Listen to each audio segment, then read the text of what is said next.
The last legendary banner for 2021 is coming soon, and we also got a spicy controversial update that involves the Feh Pass. Before we get into that news, as usual, these monthly banners feature an 8% 5-star focus rate with no pity breakers. If you do get a 5-star hero, it's guaranteed to be one of these 12 units.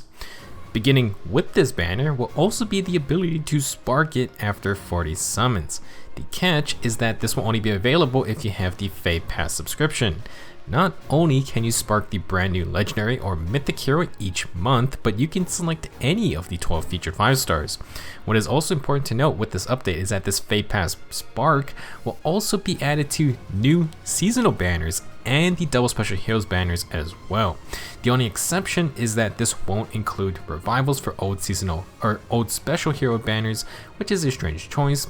Quite frankly, this is an insane change because the whole point of the legendary and mythic banners having 3 units per color is to reduce your chances of getting what you want. Instead of just getting the wrong unit over and over, you can at least get one copy after 40 summons. Now for those going for lots of merges, then this won't be the biggest change, although you will be able to spark the same unit when they return in the future. This update is definitely a strong selling point though if you just want one copy for your collection. If you have enough orbs or money for 40 summons, then you'll get your one copy instead of possibly getting screwed over and over. I'm really surprised they're giving this to players, especially for mythic heroes, but again, you must own the Feh Pass, and obviously that's a pretty shady move considering they aren't adding anything for free-to-play players again. This happened when the Feh Pass first got introduced, where they hid quality of life updates behind the subscription, and it's gonna sting a bit more this time because the updates are tied directly to the gacha, which is already a predatory business model innately. I understand they don't want to let people spark the legend or mythic banners for absolutely free, but it still feels bad. Now, for anyone who wants to take advantage of this perk and doesn't own the Feh Pass, there are some things to know. First off, if you summon before owning the Feh Pass, but you purchase it before you get to 40 summons, the game will total your before and after summons. If you have already summoned 40 times, then buy the Feh Pass, you will immediately get access to the spark. Basically, they're not going to screw you over by making you buy the pass first. If you can get your unit before 40 summons, you don't need the pass. But if you hit 40 summons and you don't want to spend more than $10 or whatever the price of the Feh Pass is for you, then that's all the money you need to spend. Again, this is an incredibly good perk, but the implementation just feels bad for non-subscription holders. They could have gone a route similar to Pharmasos, give everyone an item that lets you spark any of the intended banners, maybe hand them out occasionally in some way. Then for a Feh Pass holder, they can just spark anytime. It's not like people are sparking every single banner, similar to how people aren't spending Pharmasos on every single Hall of Forms. You also need the orbs to summon 40 times in the first place. Alright, enough controversy, let's move on. There are some good things coming for everyone. When the legendary banner drops, everyone's gonna get 3 first summon tickets. We'll also get 3 tickets for the 2 returning winter banners for a total of 9 tickets total. If I understood the notifications, you won't be able to spark on those winter reruns with the Feh Pass update. As for the new legendary hero, it's gonna be Female Byleth this time in her Enlightened One outfit. Just like when they joined Smash, the controversy seems to follow the professor wherever they go. As a unit, legendary Female Byleth is going to be a blue infantry mage with some similarities to legendary Male Byleth. She will be a pair-up wind legendary, and for old skills, she's going to come with Ruptured Sky, attack and speed ideal 4, and low speed and res 3. Pretty clear that Byleth is going to be a speedy, hard-hitting mage. For a weapon, Female Byleth is bringing the Professorial Guide. Like her male counterpart, this is a 14-man weapon that accelerates specials and when initiating combat, or if you're within 2 spaces of an ally, Byleth's gonna get +5 to all stats. Instead of no follow-up, Female Byleth will get no guard and no special charge. She will also give allies within 2 spaces no guard and no special charge. So basically, the 2 legendary Byleths split up the creator's swords effects. Female Byleth got the no guard with no special charge perks, and no guard plus accelerated specials is a great combo. The ability to give allies those same perks is also pretty incredible as a support ability. If you have a unit using steady breath for cooldown reduction, Byleth can protect them from guard, and the only way to slow down steady breath then would be for the enemy to have no special charge themselves. Now, unlike Male Byleth's no follow-up, which requires you to win a speed check, the no guard and no special charge effects have no stat checking. Byleth and her allies would just get these perks all the time. Instead of getting Sublime Heaven, Female Byleth is going to get a unique C skill called Goddess Bearer. This is a purely self-buffing skill. At the start of the turn, if Byleth is within 2 spaces of any ally, she gets a +7 attack and speed field buff, the no follow-up status, and she gets the warping status too. So Female Byleth can get no follow-up via this skill, but this one does require that speed check win. With that in mind, the extra +5 speed from her weapon, the +7 speed field buffs here, along with attack and speed ideal and low speed and res, it's definitely implying Byleth's going to be really fast. Thanks to having 2 status effects, she'll also have another way to activate Ideal 4 while not at full HP, in the case her attack and speed buffs get neutralized. With the warping ability, Female Byleth will also have a lot of attack options or just easier positioning to supply her own support abilities.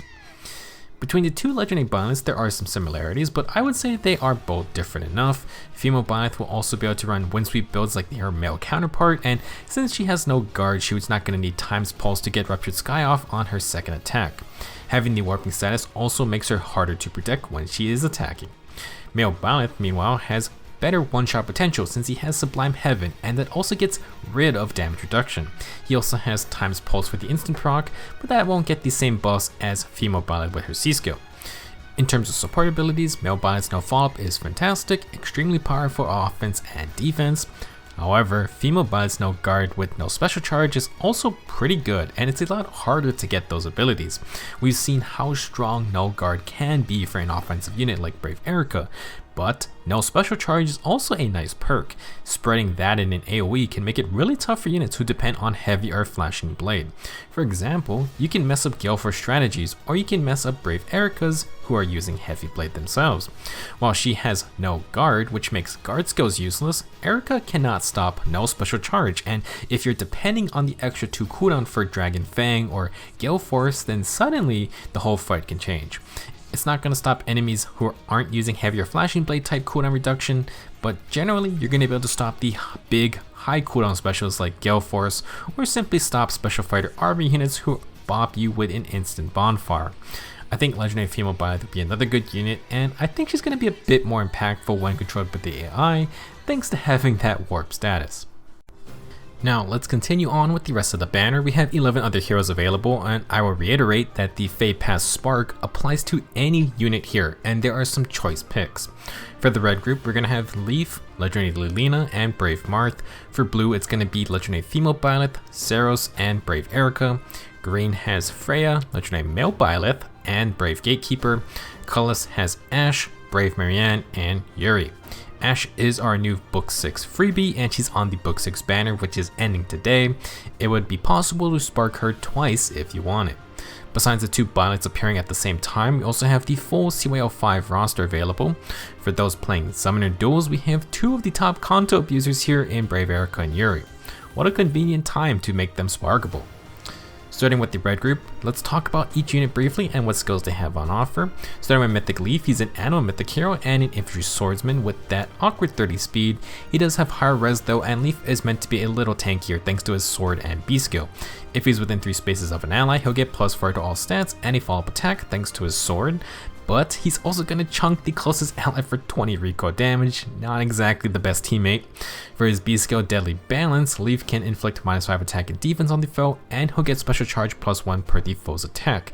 He has a unique special called Open the Future, which is basically a bonfire with healing on top. He can get it to 2 cooldown thanks to Time's Pulse, and then after 1 counterattack, he can charge it up and return fire. Distant Counter lets him do this against any ranged threats. An interesting unit that can be an okay fighter, but generally not the greatest mythic around. At least he has amazing fodder, and you can pass both DC and Time's Pulse to another unit at the same time. Next up is Legendary Lilina, a red cavalry mage with a ton of attack and a ton of res. This Lilina is basically a scary red nuke. She can pre-charge her gifted magic special, which is a weaker AoE special. However, Lilina also has built-in hardy bearing on her studied foreblaze, which means she's going to unleash gifted magic first, then she's going to hit you with a basic attack backed by a ton of attack anyway.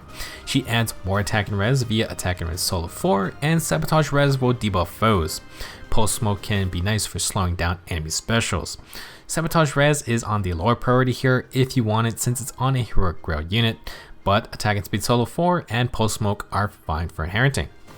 Last red unit is Brave Marth, who it kind of has a lot going on. He's a typical speedy infantry sword unit and is similar to Legendary Marth with his new remix buffs.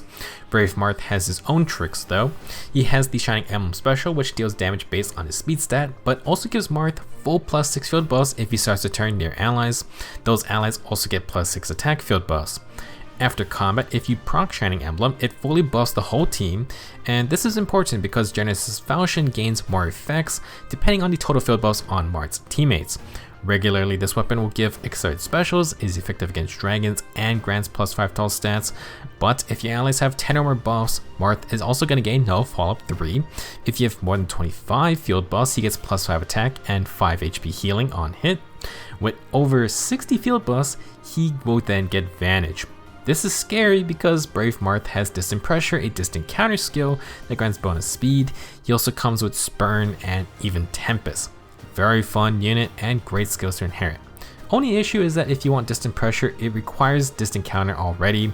If anything, you can still just give regular Distant Counter plus Spurn or DC plus even Tempest. Moving on to the blue group, this one has Legendary Female Byleth in it. In terms of skill fodder, Byleth offers Ruptured Sky, which is a rare 2 cooldown special. She also has attack and speed ideal 4, and we just got Muriel, who has the tier 3 version of this. If you use Muriel first, you can grab attack and speed ideal 4 with Ruptured Sky, or you can go for low speed and res. Ideal A skills may not be for everyone, but they can be strong stat boosters since they don't have positioning requirements, and they work on either phase. Now, for low speed and res, it's a great B skill for lots of faster magic damage dealers, and Ruptured Sky is a great special versus high attack foes, dragons, or beast units. Now during the Professor is Lady Seiros. She's an animal mythic and a blue infantry dragon with low speed but high everything else. Seiros is a solid unit on either phase. Thanks to Aurora Breath on the player phase, she's gonna get +6 attack and a follow-up attack. On the enemy phase, she gets +6 defense and res with follow-up prevention. She'll pair this with Mirror Impact for more protection on initiations, and Dragon Wall gives her more damage reduction against low res foes. For her C skill, Seiros is going to have Wings of Light, which is actually a support skill for other mythic heroes. She'll buff mythic allies with more and more stats up to turn 5. This does not affect Seiros herself though, so if you aren't running other mythics, then you don't actually have to run this skill. For the most part, not a terrible unit, but she's weak to no follow-up effects. For foddering, she has the somewhat rare Dragon Wall, which is becoming a pretty solid B skill for more and more dragon units. Last up is the infamous Brave Eirika, a very strong Lance Cavalier. This Eirika is an insanely powerful player phase unit, and as an owner of a +10-1 myself, I can attest that she is a very fun unit. Her Binding Regan Leaf accelerated specials is effective against armor and cavalry and gives her +5 to all stats. Additionally, Eirika gets 30% damage reduction against one hit, and when initiating combat she ignores follow-up prevention. This pairs so well with Moonlight Bangle. It grants Kanto 2, no guard, and deals extra true damage on special trigger equal to a percentage of the foe's defense stat. This value scales with Eirika's max cooldown on her special. With high attack and speed, no guard, and extra damage on special procs, Brave Eirika is a scary initiator.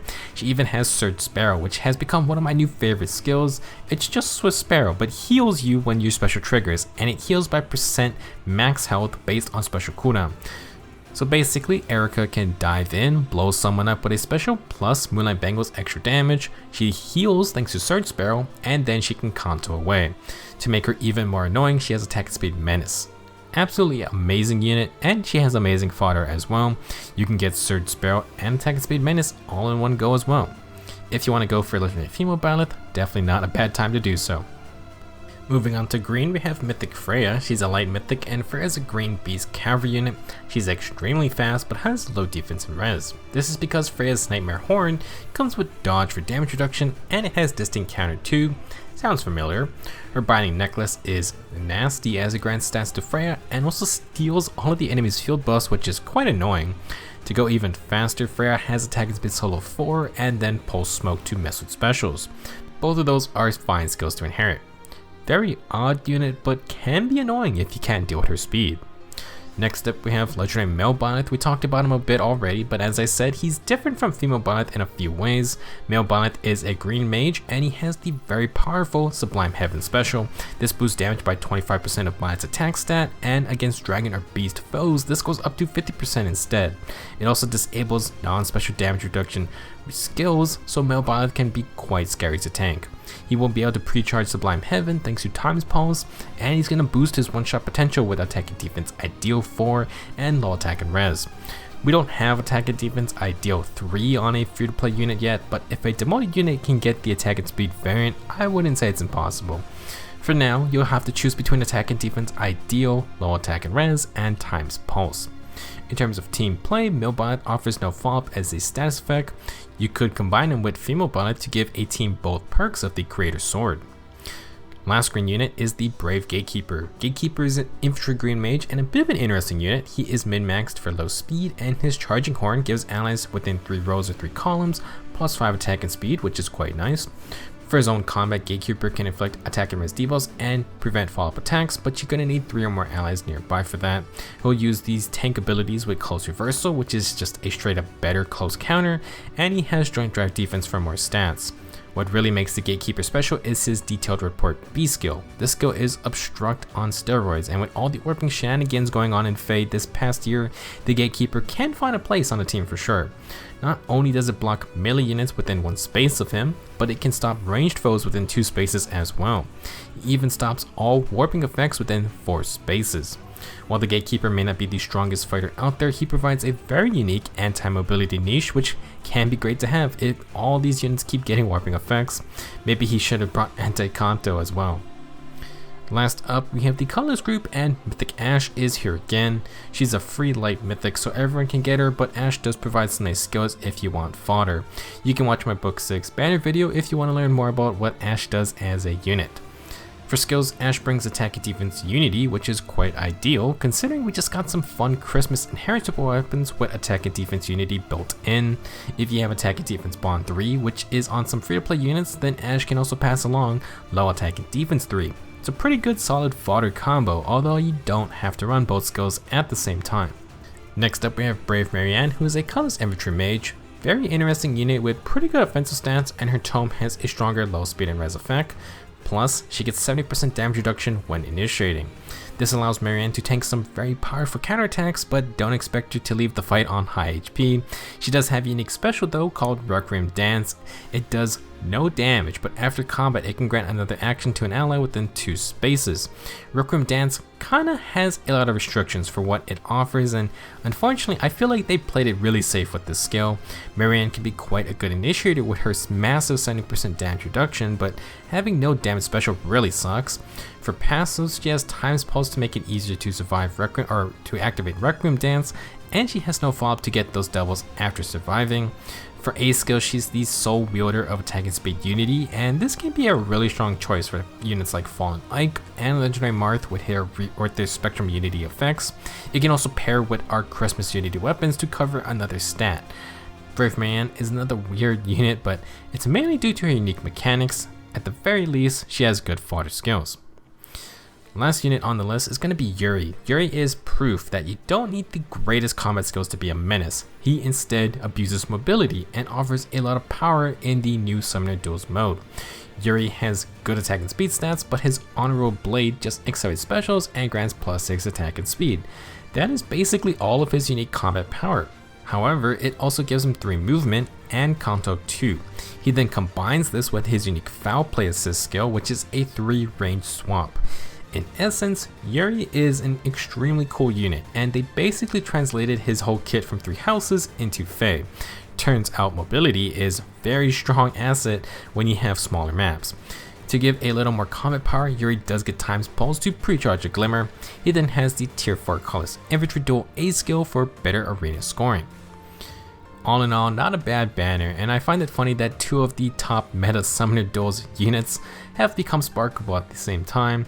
Of course, that's only if you buy the Feh Pass, and while the new sparks for other banner types is amazing, it does not do anything for non-paying players. Definitely sucks. It could have been implemented better, but that's generally the Feh Pass in a nutshell, and we've already beaten that horse to death since its release. As for Legendary Female Byleth, she looks pretty scary if you can't fight back, and she's probably going to be a super fast mage as well.